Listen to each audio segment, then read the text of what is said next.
Titre: Les 3 coupables du fiasco de la CAN, le Sénégal exige une enquête pour corruption.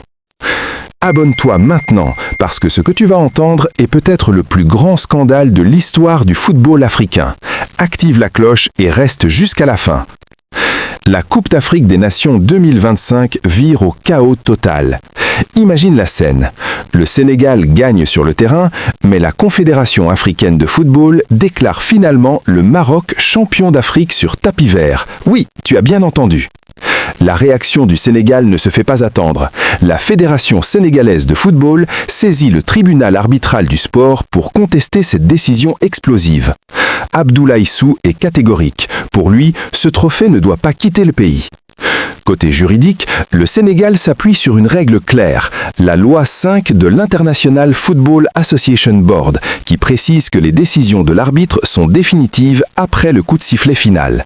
En clair, ce qui s'est passé sur le terrain doit rester la vérité. Mais l'affaire prend une tournure encore plus grave.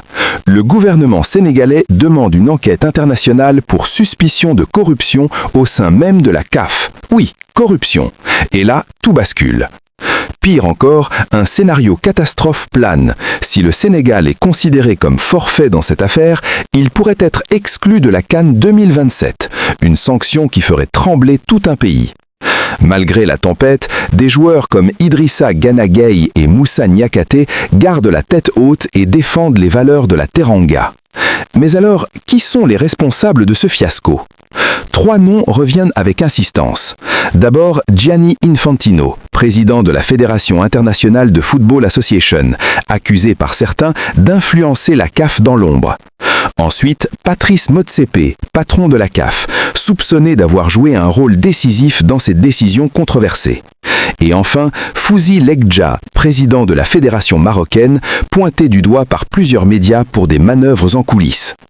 Pendant ce temps, au Maroc, c'est la fête. Des joueurs comme Brahim Diaz affichent leur joie, tandis que Aurélien Tchouaméni félicite son coéquipier.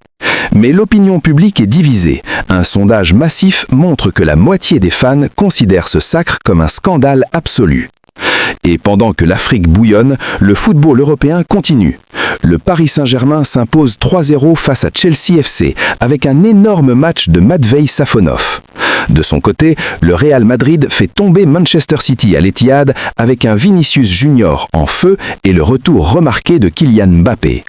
Enfin, un fait divers choquant. Quincy Primes a avoué une agression grave et purge actuellement une lourde peine de prison. Et pour finir, les images du jour, des scènes de liesse au Maroc après cette décision, pendant qu'au Sénégal, c'est l'incompréhension totale. Alors, dis-moi en commentaire, pour toi, scandale ou décision justifiée ? Like, partage cette vidéo et abonne-toi maintenant parce que cette affaire est loin d'être terminée.